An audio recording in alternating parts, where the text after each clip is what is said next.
Bem-vindos a Inteligências Lúdicas, meu nome é Rodrigo Manique e hoje estou aqui com o grande designer Christian Marcussen. Welcome, Christian. How are you? I'm good, thank you. It's summer vacation here, so yeah, I'm great. Whoa, nice. First of all, I would like to thank you very much for being here with us to talk about your experience as a game designer and your great games you have brought to the world. And now they are coming to Brazil. One of them already arrived here as a real pathfinder in Brazil, which is the Merchants and Marauders came by Conclave Editora. Yeah, it's quite funny because I don't remember if it was Merchant and Marauders or it was Clash of Cultures, but before I got my own copy, I began to see images on Board Game Geek with Brazilian players playing the game. I think it was Merchant and Marauders. So I didn't have a copy, and I was just seeing everybody else play the game. So the first images that showed up online were from Brazil, I believe. Oh, that nice. was not that was the English version, I imagine. But still, it was quite a strange experience not having the game myself and seeing everybody else play it. Yeah, people really love the games in Brazil. The modern games came a little bit later, right?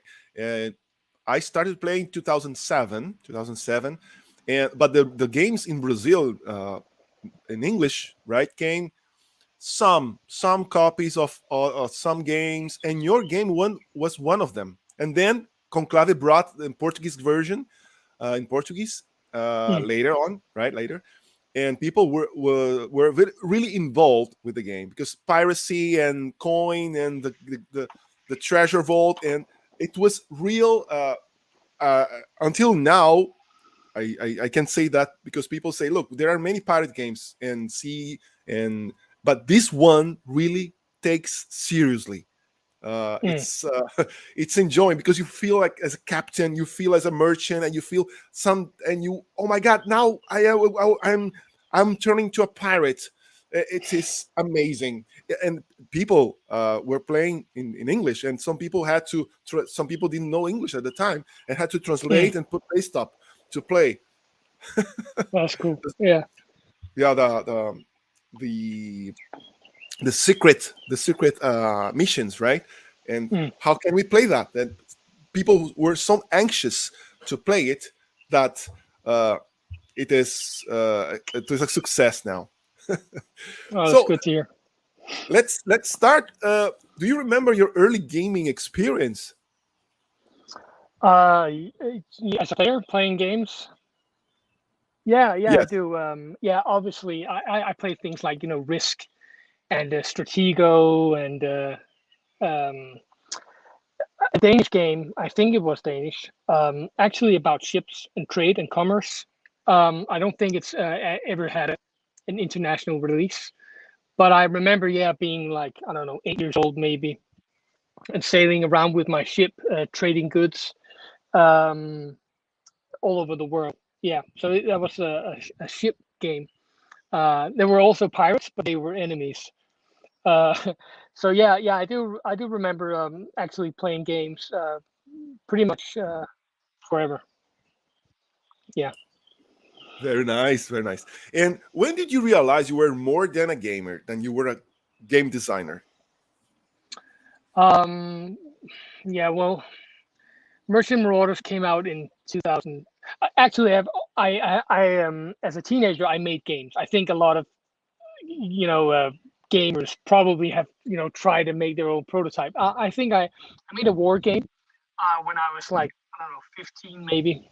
A kind of huge Risk-like war game, but that was just for fun. And then Merchant Marauders came out in 10, but I think we started working on it as a hobby project 4 years before that. I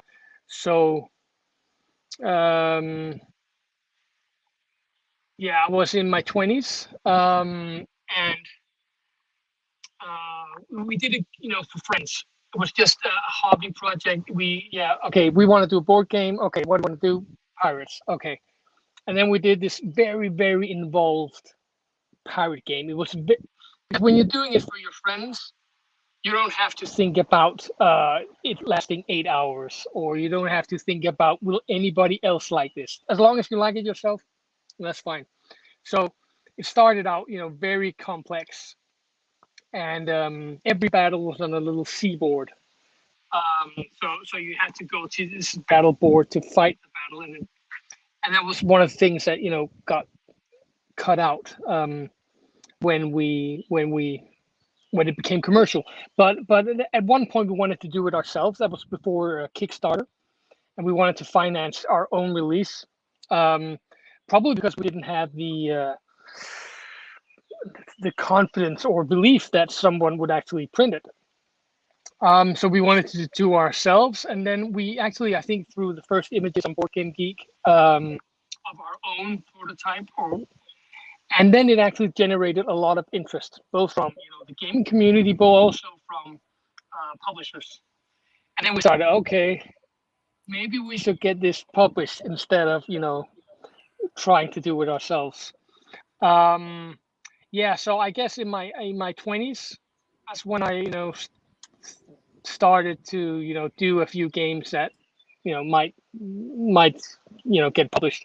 I never saw myself, and I don't not now either, as someone who only makes games. But it was a nice hobby, and it's great to have something you love to do be appreciated by other people, and to be recognized as something that's worthy of release. Very nice.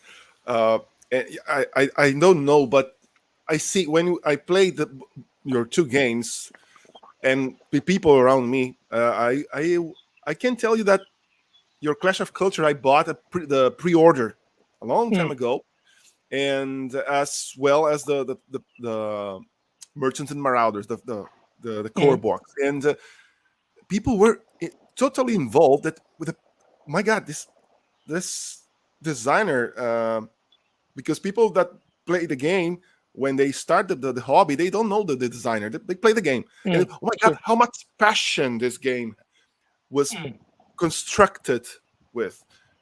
It's not only mechanic; it has a soul, right? People say that, and this comes to the next question: how was the process? I know. What's your creative process? Where does it start? From the theme, from the mechanic, or a dream you had? Always theme. Theme is the main driver. It's my main motivation. It's what the mechanics come out of. I never start with a mechanic. I always start with a theme and how to convey that theme in the best possible way.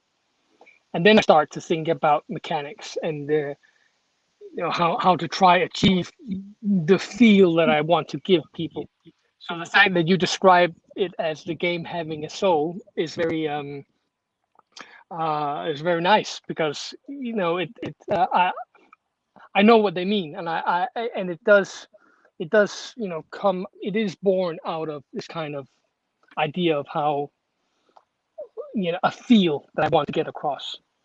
So yeah, definitely theme first, and that's also my problem in a way, in terms of designing new games, is I really need to feel an urge to do the theme.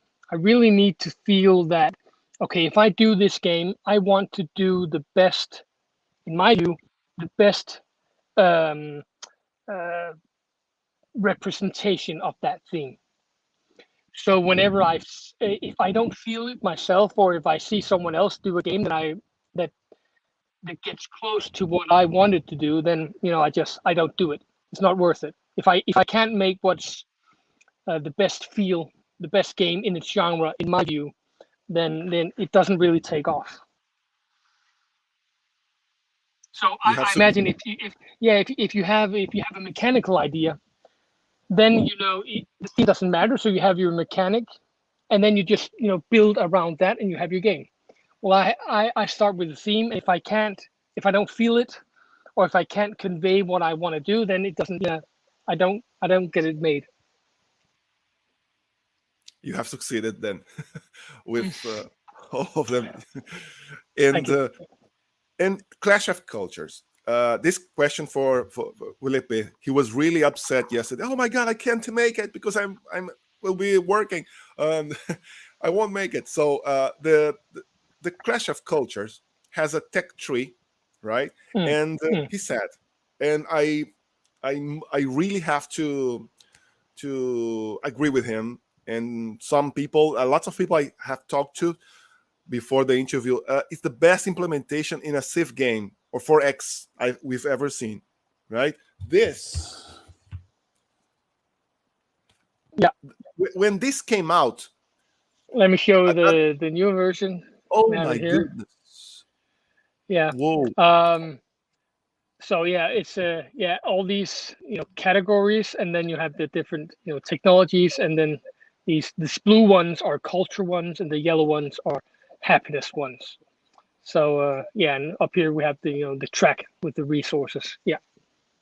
Yeah. nice. So that's the tech tree. It's a kind of it's a very important part of the game, of a safe game, obviously. Yeah.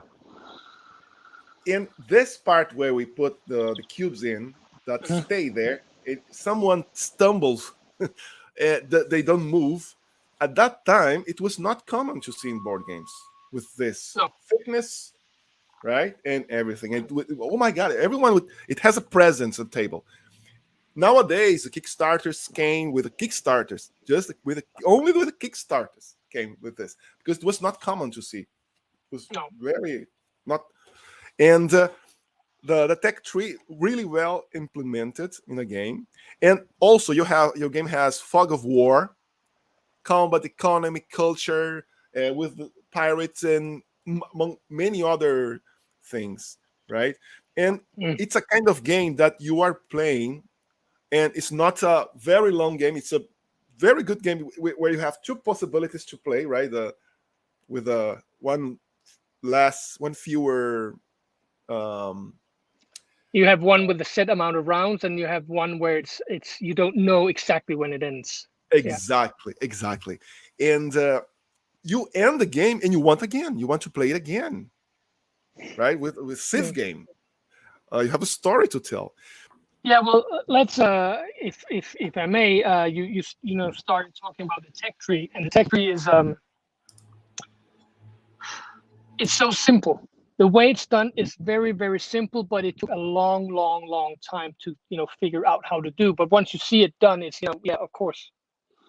And I guess that's how many good ideas are. That once you see them done, it's like, yeah, obviously that's how you want to do it. I am. It's a long time since I played it, but I'm a big fan of Twilight Imperium. Um, and one of the things in that, it also has a tech tree, and you had to look at the tech tree on the back of a book. I played Yeah, third edition. Everything I say now may be different in fourth edition. So, but at the time, I only played third edition, and I really liked that game. But the tech tree was on the back of the rules, and the way it was done is that every player had a deck of cards, and you had to go through your cards to buy a tech and to see um, what tech you could buy. You couldn't just buy any card. You had to see from the tech tree on the back how to do it. And it's also very hard to see across the table which technologies players have. So I wanted to solve that. And the way I did that was to have this tech board in front of you, and then have these categories. Let me just look to give it a few examples. Education category, construction category, economy, science, that each had their own advances. And then you could, as a player, see them in front of you, and uh, have a very clear view of what you have available to buy. And you can also see across the table what others have bought because you have the same tech board in front of you. The downside is that to new players, there's a lot to try to take in, and it's a game that it takes a couple of plays to get all uh, the interesting synergies that can arise. But I try to keep the information overload down by that you can only buy the top advance in a category. And once you have that, then you can buy the 3 others. And I did a few small tricks to try to keep it manageable, even though you have these 48 technologies in front of you. So yeah, that was what I tried to solve with the tech board, to try to, and obviously knowing that it's such an important part of a Civ game. So yeah, I tried to solve the things that I didn't like in Twilight Imperium. And so I'm very happy that you hear from people that they like the way it's implemented. So yeah, that's nice to hear. Another aspect of your game, which is we have many. There are many good games, Civ games, right? But these pieces here, tiny pieces, beautifully created, right, to make your city, and the way you created to work. How was that process? Because um, there is no other game with this kind of. Maybe there are now, but Right. I didn't. I have a few minis here. I can try show for anybody who doesn't know the game. I can try,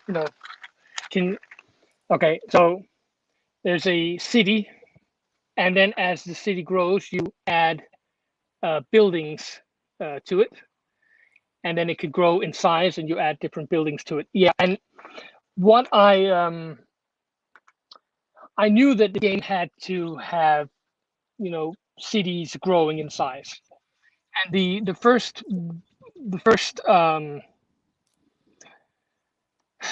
and I also wanted cities to be different from one another. There was a Civ game, I think it was maybe it was the first Sid Meier's Civilization game, from Eagle Games, very very early, and all the cities, they were abstracted. So you had let's say you had 4 cities, and they did have some differences between them, but they weren't physically anywhere on the board. Or they were, but if you lost that city, you could choose which city it was that was lost and things like that. So I wanted to have the cities have a presence on the board, be unique, and then grow. And one of the ways to do that was to, that's what many Civ games do. They have different size city pieces. So it's a size 2, then you take another mini. What I did was that I added, buildings to the city, and that had a double effect. Once I came up with that idea, it has both the effect to show that it grows in size, but it also allows differences to come through. Do you add a fortress to your city, or do you add a port? And so yeah, that was one of those moments when that idea popped in. Because then I could combine in a very, very simple way both city growth and city differences in cities, and added powers to the cities. Ports can build cities, fortresses are good at defense, things like that. So yeah, what was the process? I don't know. Thinking a lot about it, walking around, trying to solve it, and then suddenly it just pops up. And I don't know if people say, "Oh, lovely look at box that!" here. Wow. Yeah, I got my preview copy maybe a little week ago. Wow. So yeah, it will be out later this year. But I have one of the first copies made, so that was very exciting. Yeah. Really exciting, really exciting. And Yeah. so when some game comes second edition, people say, okay, it's with improvements. Oh my goodness. What this is me, what I'm telling you, because to me this game is perfect. Lepe, the game is perfect. Many other people say, what improvement is it are possible for a game which has everything we have? Oh my god, what can we expect more? Yeah, I felt that way myself. It sounds a little full of myself, but I was very proud of Clash of Cultures. I am very proud of it, the first edition as well. More so than Merchant Marauders. I acknowledge that Merchant Marauders has a more kind of a classic now. But I was very, very proud by the design of Clash of Cultures, and I felt I would rate it higher myself than version Marauders. But there were, small things that through the years could be tweaked a little bit.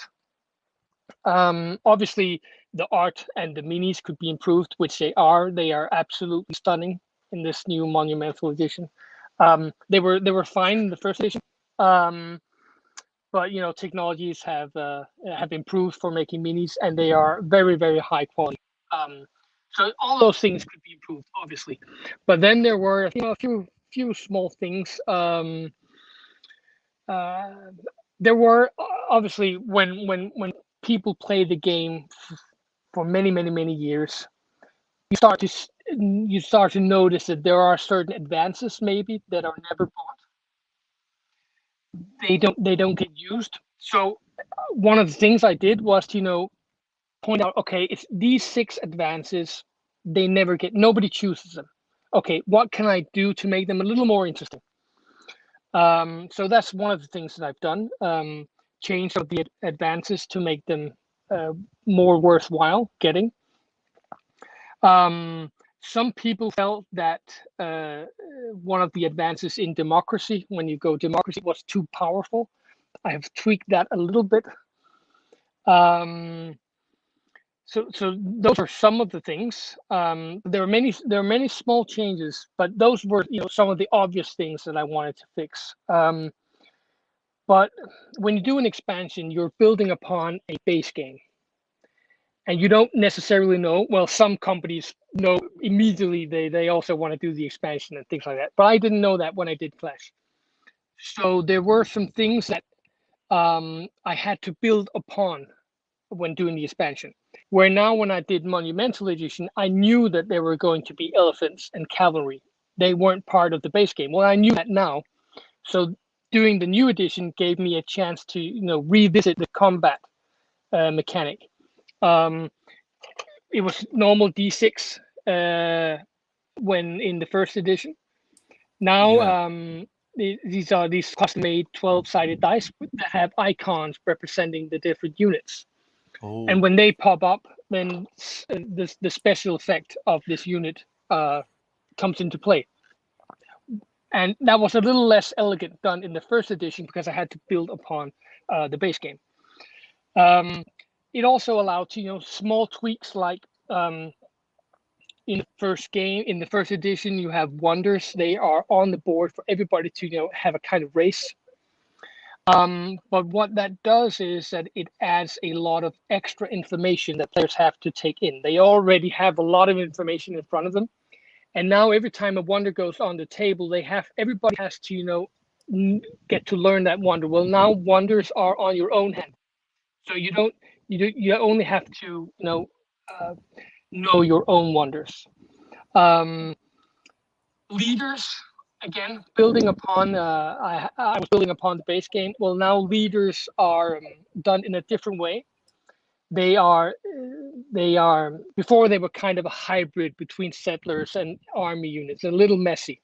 Well, now they're army units, and they have a power which is triggered by the dice, and so everything was kind of when doing the Monumental Edition, I could kind of tie things better together to make them more streamlined and a little more designed from the ground up rather than built upon what was already there. So the game will be very recognizable to everybody playing it. But I hope that, and that's the feedback I have, that the small tweaks that I've done have made the game slightly more accessible and slightly better, simply. So yeah, I hope that I have made these small improvements. I haven't done anything crazy. Well, a little crazy. The barbarians, they move around the map now. They were abstracted in the first edition. Now they actually move. Their armies moving on the board, which is a kind of big change. But it doesn't change the feel of the game. It's still very much the same game, just improved in my view. So being able to do the second edition was a great chance to take and try improve upon what was already there. And when WizKids and the fun thing is it's Sev from the old Seaman Games who did Clash of Cultures. He is now the head of board games at WizKids, and when I had a meeting with him. He was in Denmark for some reason. I don't recall why. And we met up and we had some dinner. And I just said, by the way, I have the rights for Clash of Cultures again. And he was like, what? Okay, I want to do that. And so, yeah, everything else is history. But on the way, in this process, he said, we want to do the wonders as miniatures, which they had been these cardboard standees. And at the time, doing 7 miniatures just for the wonders was crazy. That would never happen back in 2012 or when the first game. It just simply wasn't on the table. Well, now they let me show a few here. They've done these wonder Whoa, miniatures. beautiful. Yeah, for each of the wonders. And as something new, they are actually added as city pieces to, let me show. Here's a single size city with a pyramid. Normally, there would probably be more things attached before you start building a wonder. But Whoa. yeah, so they did the wonders and miniatures, which allowed me to do them as part of the city. Before, they were kind of this thing that was wasn't really part of the city. Well, now they're part of the city, and they work as city pieces. They increase the size of the city. Again, one of the small tweaks that kind of makes sense and ties it all together. But I couldn't do it when it was cardboard standees. But now when they wanted to do the miniatures, I was like, okay. And then it opened up some possibilities design-wise to do a few small changes to how cities and wonders work. Beautiful, beautiful. The cardboard, as you see, the cardboard where you have the fog of war, that was something that people really like. Oh my goodness, I feel like I'm playing a video game or a PC game, because you don't see anything, and then you open. Oh my goodness, it's a tribe here. Now they will try to fight and invade my town or my small city, and is the cardboard the same size? Is the same Here's an example. shape? Oh, and then you have at the beginning of the game you have they're like you don't see them, so when you move in you reveal them and then add it to city, so it makes kind of nice continent, if you will. I don't think they're the same size. I think they're a little larger. The player board is a little smaller, so you have I think that the overall footprint is about the same, but you have a slightly larger board, which allows for a little more room for the minis. So it's not quite the same size. I don't think so, no. Nice. It is a monumental edition. As a game designer, how do you feel about using the apps with the board games in conjunction? I actually haven't tried it. I haven't tried playing a game that does it, and I haven't really had an urge to design a game that does. I guess I kind of feel it's how do you say? It's a little like cheating. It feels a bit to me like you try solve something that's hard to solve in a game design. You solve it by having a computer do it, and that's not necessarily a bad thing. I mean, it might make sense, but it doesn't appeal to me. Not yet. It might, but it doesn't really appeal to my brain to design games like that. It kind of feels like when a film director gets all the money in the world, they can just do whatever they want. They can do any planet, any sci-fi scene, any building, any special effect. They can just do it.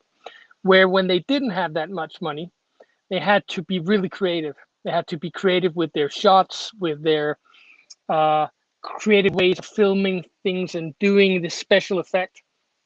Someone like James Cameron, for instance, in his Aliens film, or Terminator. Um, so it kind of it has you get creative because you have a problem, you have to solve it, and you have to think about really how to solve it. Well, now you can just okay, we'll just do it in CGI. Okay, and I kind of feel a bit like that with board games. But I do see the reason for doing it because I sit sometimes with designs where okay, would really great if I didn't have as a player to think about how this AI is moving. So I understand why they do it, but I would prefer to at least start out trying to solve it in an old-fashioned way. Great, great. And now, I know it's too soon to ask you this, but do you have any plans for the future? Uh, are you currently working on another game? Of course, I know this one is coming now, but do you have any plans for the future? It's always a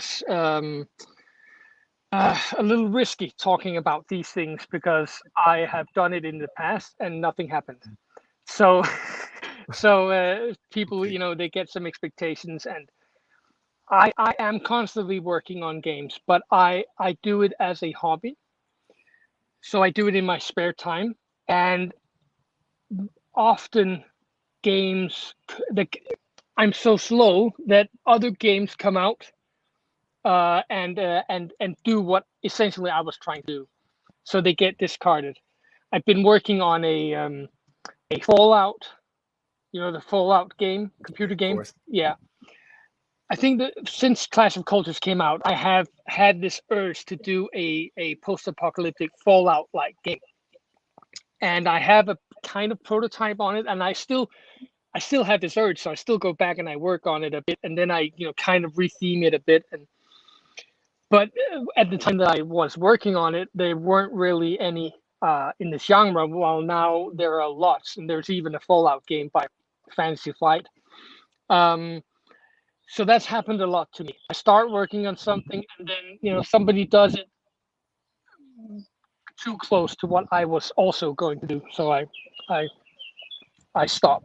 But I do have a kind of post-apocalyptic um, uh, sandbox-like game, which I'm not exactly sure what the theme would be. And that's my problem because I work from the basic theme. I work from the theme. There's a difference, even though a post-apocalyptic game has many shared commonalities. There's a difference if it's a zombie post-apocalyptic game or if it's a Fallout like post-apocalyptic game or alien invasion. And when I don't know that, I have a trouble actually, doing the mechanics because they would be different from if it's zombies or if it's an alien invasion. Um, so yeah, sometimes I just say, okay, now I'm doing zombies, and then I'll do the game, I'll do the prototype, and then I'll try retheme it. But it's yeah, it's I'm not sure. I was a little bummed that Fantasy Flight actually got Fallout because I had a little hope myself that I would be the one to do the Fallout game. But yeah, they got the license before I did. So, but I have a post-apocalyptic game, and I also have some ideas for an expansion for Clash. Actually, it was done to the first edition. Um, so I have that, and I also have some ideas for a. I was hoping to do a 10th anniversary Merchant Marauders, but that has passed. Yeah, but I'm too slow. But I do actually have a second edition Merchant Marauders prototype on my table. Um, but again, I'm slow. It might never happen. Maybe nobody's interested. I don't know. So yeah, I can't promise anything, but I do still enjoy working on games a lot as a hobby, and I hope that someday I will have something out again. So having this monumental edition, which is a second edition, but actually put a lot of work in it, so it kind of feels like releasing a new game, even though it's not quite the case. There are games that I see, and okay, with the name, right? The Mm, name of the franchise, and mm, I simply play 2 or 3 times to see if I like it. I don't feel like playing the the franchise. And then there's another game with a small company that not so known, and I play. Oh my god, this is the franchise, but doesn't have the name of it. And obviously, my two games are, it's no secret, are maybe kind of like that. Merchant Marauders was inspired, obviously, by Pirates, the game, and Clash of Cultures is the way that I would have done Civilization, the computer game. I would have done it like Clash of Cultures, basically. So, yeah, I don't have the franchise names, but I'm very inspired by it's. It comes from, I love playing these games on the computer, and that feel I want to take to the table. That's one of the things that inspires me, and it's the same with Fallout. I want to do a Fallout game on as a board game, but yeah, we'll see. I don't have the franchise. We play some games that you don't feel, and you play another game that doesn't have the. Oh my god, should have been the. I actually, the Fallout game by Fantasy Flight, I actually went in hoping that this would be the game that I wouldn't have to do my own version. I was really going in with an open mind, hoping, okay, if somebody else does it, then great. But it still left me wanting to do a Fallout game. Yeah.